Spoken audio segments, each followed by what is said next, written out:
Hello, and welcome to the Week 2 version of the Monster Pod here on thelines.com. Steven Anders, Matt Brown, joined this week by Connor Allen of 4 for 4. You got to go check out their great work over there. All right, guys, let's close things out here with Sunday Night Football, Chicago Bears and the Houston Texans. This is up to 6.5 in favor of the Texans. 45.5 is our total out there. Steven, this number on the move gets bet up, all the way from kind of at like 5.5-ish number all the way to 6.5. I got to say that I agree with it. I think the Texans are far superior to the Bears. I think we saw last week that Bears might be good. And I've been screaming this all offseason. I think the Bears might be good, like middle of the season beyond, but like it just takes a little bit of time to adjust in the NFL. And I think we saw that last week with Caleb Williams and when he's playing in his first real game speed against a real opponent. This could head to 7, it looks like, at some of the books out there. It looks like we are well on our way to this being a full touchdown in favor of the Texans. So if you want the Texans and you still see the 6.5s out there, get in now. What do you got here in Bears Texans? Yeah, this seems like the perfect storm of, betting services hopping in on Texans early, the public coming in on a primetime island game, probably going to take the Texans as well.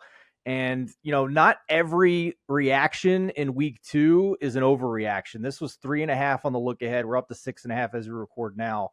I think it's fairly warranted here. I mean, the Texans, although, they didn't cover with some fluky stuff on the road in Indianapolis, if you were looking at 3 there, I know it was 2.5 as well. So they won by 2. They didn't cover. Chicago's going to be without Rome Odunze for this game. Keenan Allen is highly questionable. Even if he winds up on the field, he probably isn't going to be 100%.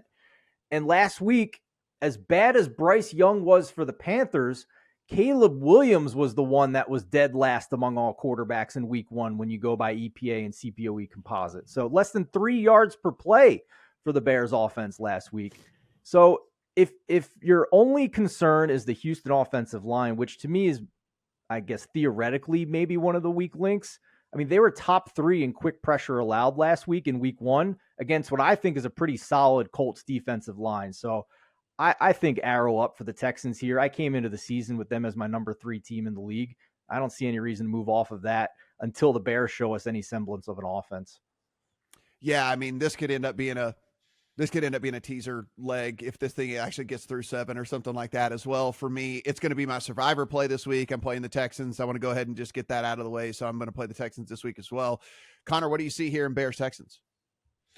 Yeah, it's really tough for me to back the Bears here just because of what we saw last week. Now, that being said, I want to believe that the Bears offense will be better this season. Yeah. I'm not sure that this is the spot against a Houston defense that I think should be pretty good.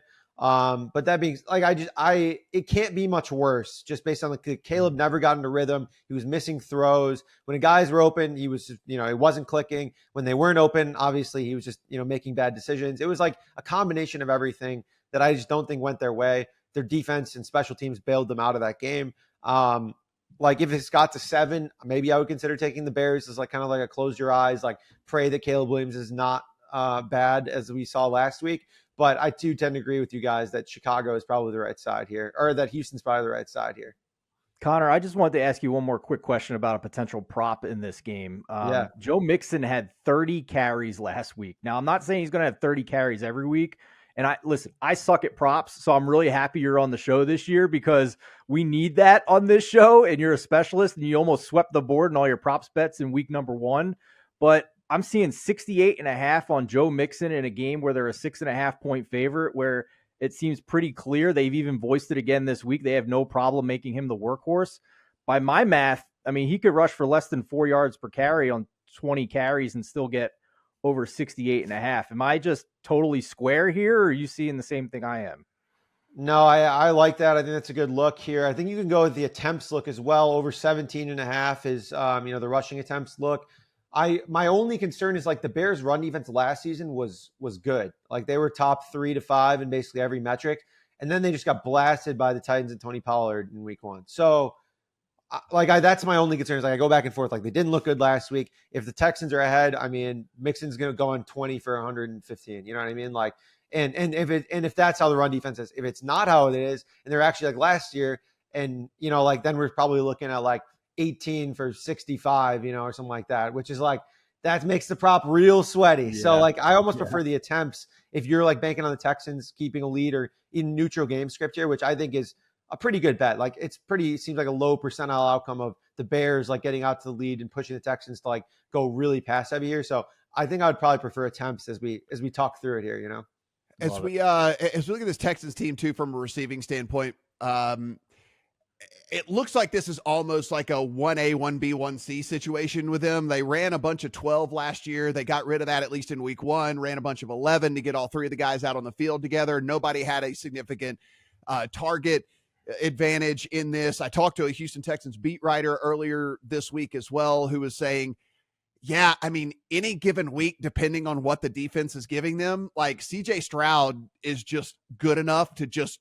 take advantage of whatever it is, right? And so I think on a week-to-week basis, like probably a great team from a DFS standpoint, like where you can, like, you don't have to be right. You can like, maybe you can put together stacks with all of the different receivers and stuff and whatnot. But like on a week-to-week basis from a prop betting standpoint, it might get really frustrating trying to figure out which guy is going to be the guy. Yeah. I have Tank Dell on a team and I don't know when to start him every week. So maybe Connor.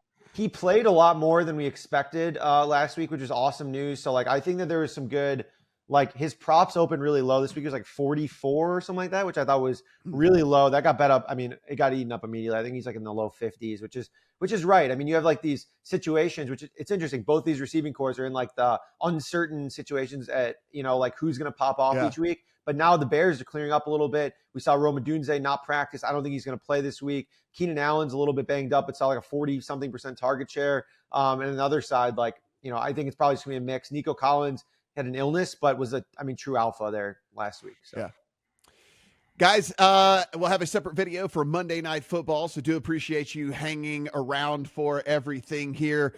Had a pretty good week 1, so hopefully we can continue on here in week number 2. Connor, do appreciate you being here as well. Of course, check out their great work over at 4for4. Awesome stuff over there, not just from a betting standpoint, from fantasy standpoint, DFS standpoint. Be sure and take in all of their great work.